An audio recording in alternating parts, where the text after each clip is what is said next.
Okay mga brother, so ano gagawin natin?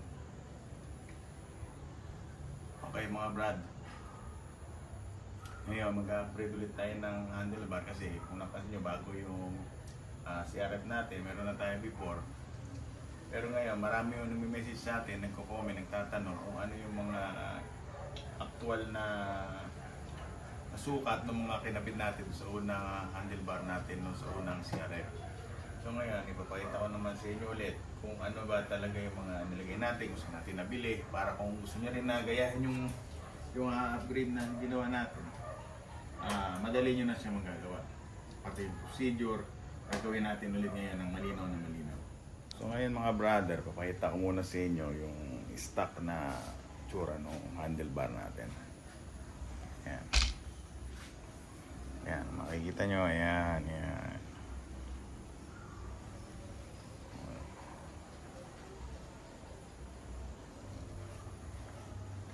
Yan.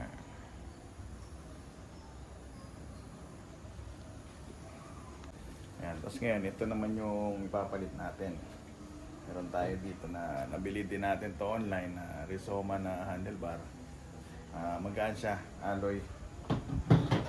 Yan, tingnan nyo. Yan yung handlebar na ipapalit natin. Tapos ito yung riser na bili natin. So ito yung madalas sinatanong nyo, ito yung tawag ito yung spacer na kailangan mo kasi masyado siyang mahaba. Ito masyado itong mahaba para dun sa nut mo. So kailangan mo maglagay ng spacer para mahigpitan natin yung ating handlebar riser. Ito pala is pang KLX na Kawasaki. So branded siya, Kawasaki brand na yan. Makita nyo yan, Kawasaki. Ito yung pangibabaw niya yan. Ito yung clamp. So maya malalaman nyo lahat kung paano natin gagawin yan. So ayan, ang kailangan natin po ng mga tanggalin is tanggalin natin yung mga side mirror, yung mga attachment na nandyan, pati itong dating handlebar, at tanggalin natin yan. Ayan yung mga switch dito, ayan switch sa kabila. Tanggal lahat yan muna. Okay?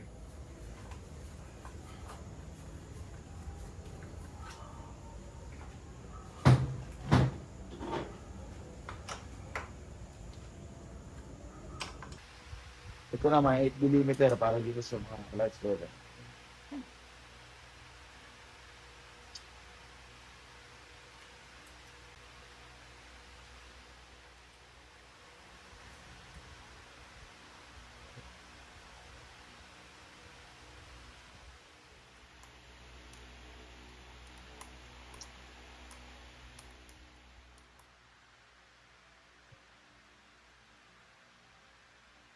Ito naman yung ating throttle.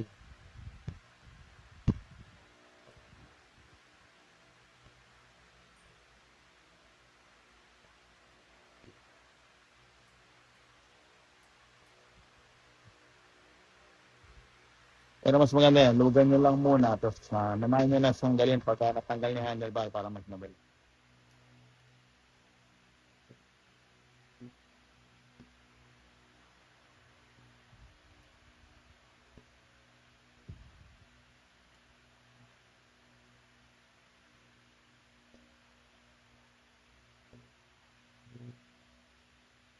Ayan, balik nyo lang siya mga bro. Hindi na kayo mahirapan na mga tumayo niya.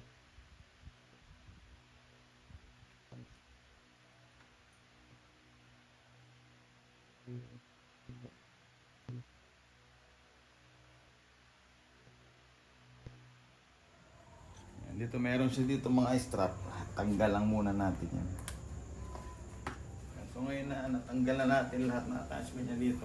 Time na ngayon para tanggalin na natin ngayon yung handlebar. Pero kung masabi ko lang, advice ko na sa inyo, bago kayo magtanggal dito sa ibabaw, luwagan nyo muna yung sa ilalim ng riser. Kasi mamaya mahirapan na kayo dyan pagka mamaya nyo pa siya tatanggalin kasi wala na siyang wala na kayong leverage para pipigilan nyo yung riser. So ngayon, unahin natin yung luwagan.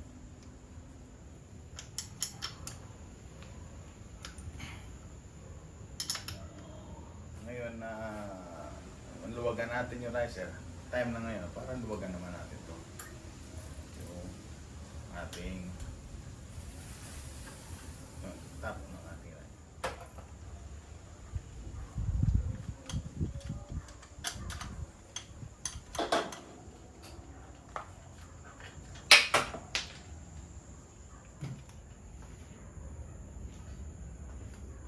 So ngayon natanggal na natin siya. Putin nyo lang dito yan. Madali nyo na yan makuha. Yan. So ngayon, ito na yung time mga brother. Natatanggalin natin itong stock na riser.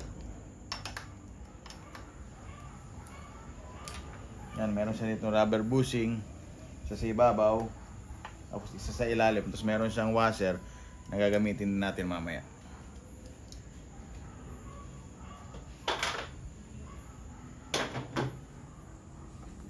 So ngayon, ang magiging sistema natin ngayon dito mga brother, tatanggalin natin yan. Kasi kailangan maikabit natin dito yung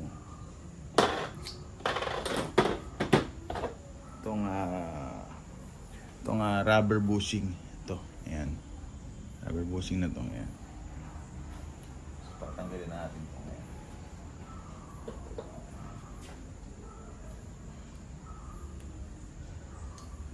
Ayan, madali lang naman yan.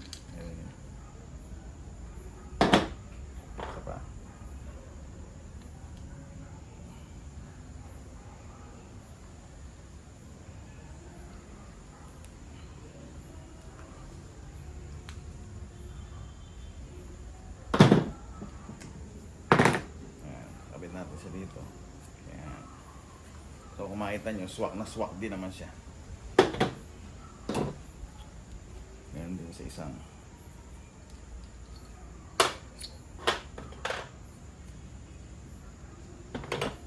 Ayan, so ito na yan. So ngayon nakabit na natin yung rubber bushing. So meron pa isa dito. Pakabila naman ang kabit niya na yan. Ayan. Pero kailangan muna natin siyang ipasok doon sa ating sa butterfly nung CRF bago natin lagay itong isang. Tapos ito, kung mapapansin nyo kasi mga brother, medyo maliit yung butas. So ang gagawin natin, maglalaki tayo ng butas dyan para pumasok siya hanggang dito. Ayan. Dito sa area na to. Kasi ang mangyayari dyan, lalagyan natin to and ito. Ayan. So ito muna. Ayan. So kailangan na maging butas nito is ganito din kalaki. Okay. So ngayon mga brother, magkakaroon tayo ng konting drilling. Okay, so ito yung washer natin. So ipitil lang natin siya para safety tayo.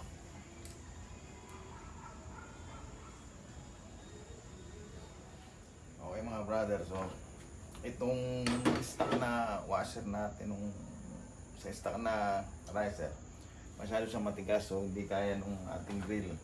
So ang ginawa natin, bumili na lang muna tayo ng spare. So lumabas tayo, bumili tayo ng spare. Kaya lang, mas malaking box niya, pero okay lang yan kasi as long as hindi siya lulusot, okay lang yan mga bro. Kaya ito muna yung nalagay natin for the meantime para matapos natin yung installation ng ating bagong riser. So, gawin na natin.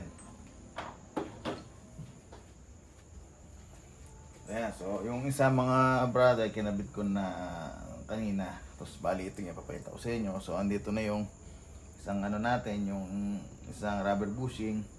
So, itusko natin yan. Tandaan nyo, may numbering yan ha.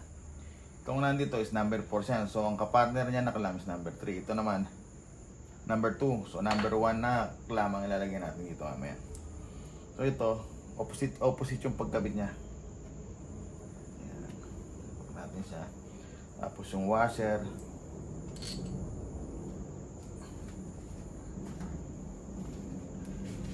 Tapos yung ating spacer. Ayan. Tapos yung nut. Ito palang nut na gagamitin natin is lock nut to. Ngayon, ilalagay ko sa description below kung saan natin nabili yung spacer, ano yung size nito, tapos kung saan natin nabili yung nut, kung ano yung size ng nut, para isang bilihan na lang kayo. Ano yung kumukha ng nangyari sa akin, Nakailang bili ako nito kasi mali yung size na nakuha ko. So makakasave kayo dito, makasave kayo ng oras, makasave kayo ng pera. Dahil nagawa ko na yung mali. Okay.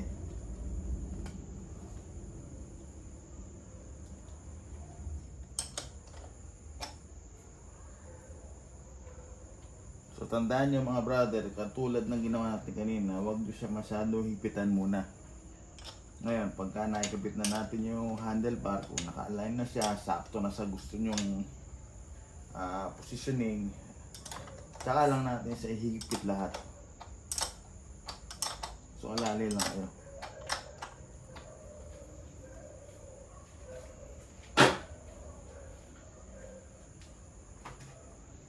Pero dito pala mga brother, kasi kung makita nyo, ayan o, meron siyang butas dito. So magkakaroon tayo ulit ng drilling dun sa ating handlebar para dito sa butas na to.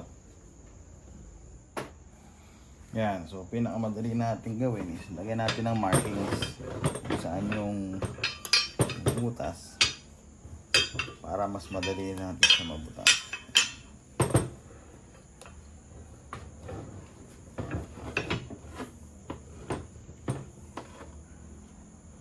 Yan, so dito siya sa side na to. And dito sa bandang harap.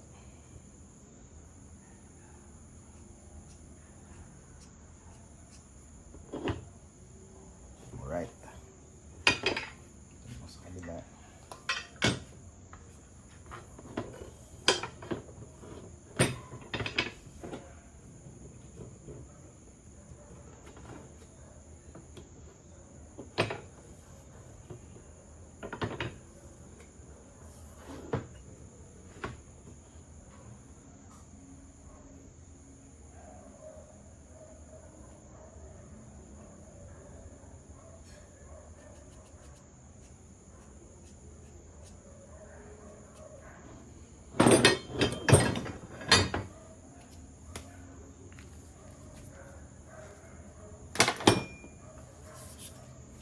So tinanggal natin yung dating handle grip niya kasi original to. Mas magandang gamitin to.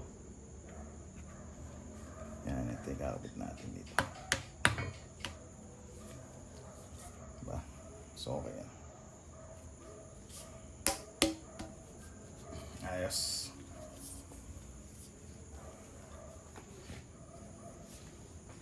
And mga brother, ito nga pala, bago natin siya ilapat dito, make sure na balik muna natin to.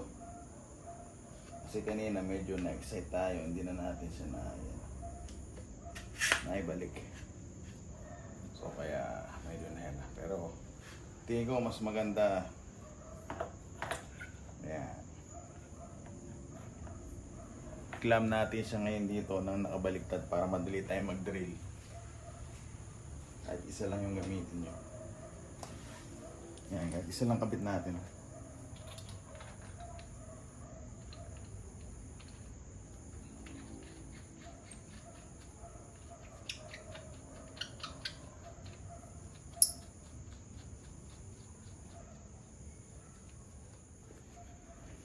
Sa pag-drilling pala mga brother, mas maganda lagyan natin siya ng markings para kahit paano hindi kayo mahirapan. Ano, markingan nyo lang.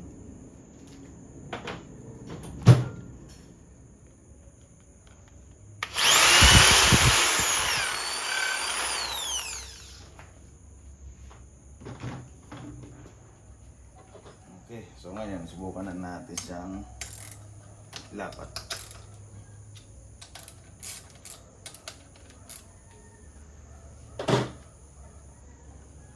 Ikot nyo lang naman yan, ayan. Ikot lang. Ayan. Kabit na rin natin.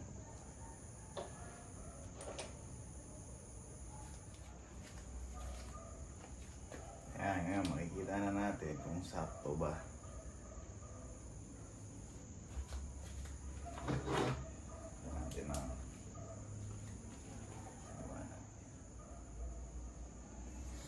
Ayan, so once maikabit natin siya, double check nyo kung maganda ba yung play niya. Okay, so sakto naman, no? So wala tayong magiging problema.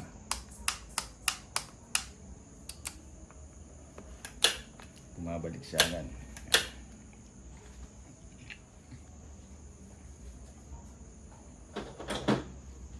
Pwede na natin ibalik to.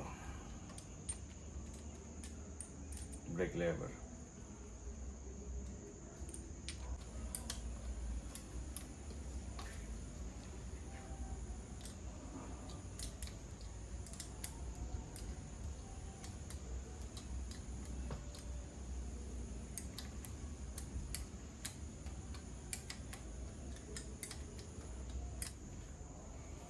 So same thing lang din dito sa kabilang side.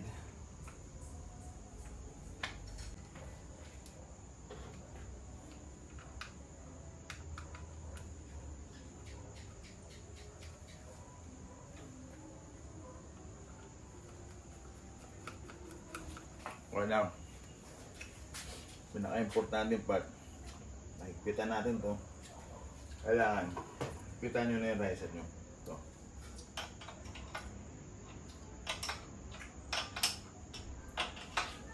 Naman nyo kakalimutan itong higpitan. Itong last na higpitan nyo kasi fit na yan dyan. Kailangan.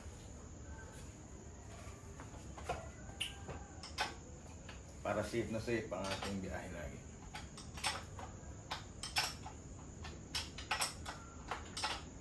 Tapos hindi rin naman magigising masama kung siguro by after 1 week, check nyo kung fit pa din, kung mahigpit pa rin yung mga bolts natin.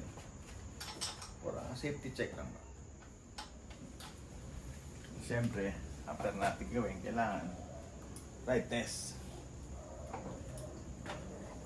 natin kung okay ba yung magiging handling niya.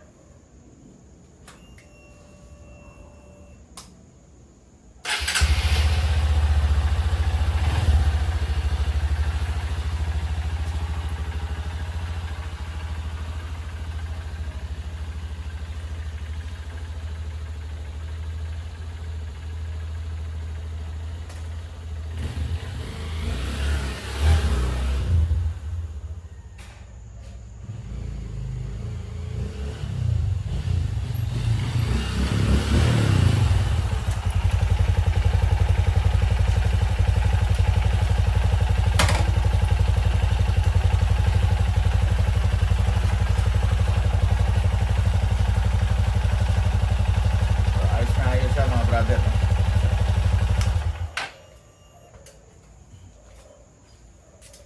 mas gumanda yung ride niya, medyo mas naging upright yung positioning niya, so mas masarap na siyang gamitin ngayon.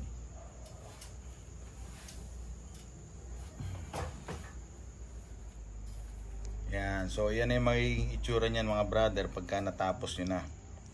So yan, so ito yung ginamit natin dyan.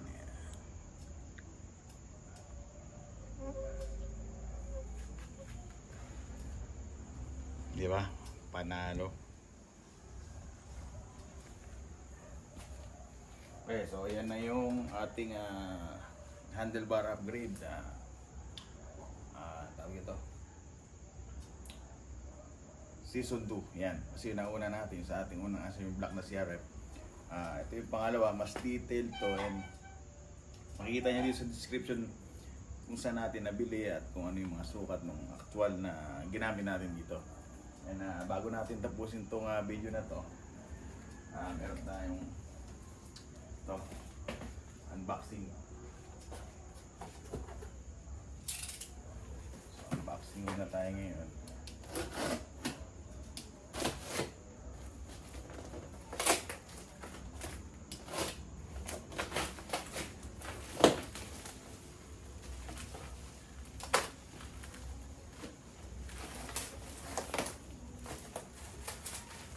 Ito yung magiging next na gagawin natin. Ginawa na rin natin ito before, pero para sa inyo gagawin natin ulit. Yan yung mga nagtatanong nun. Balot na balot. Ayan.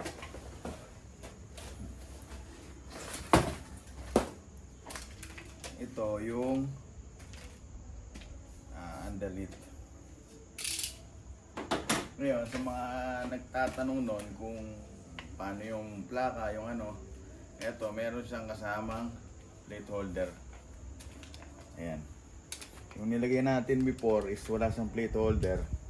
Pero ngayon ito, meron na. Ayan.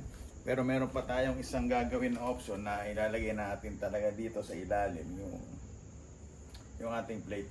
So makikita nyo yun. Pag dumating yung part na yon, saan natin gagawin tong video na to. Ayan, so abangan nyo yan mga brother. Yan, hanggang dito na lang ulit tayo ngayong content natin na to. Sana antayin nyo yung kasunod natin, yung installation nitong tail tidy and yung plate holder. So maraming salamat and God bless everyone.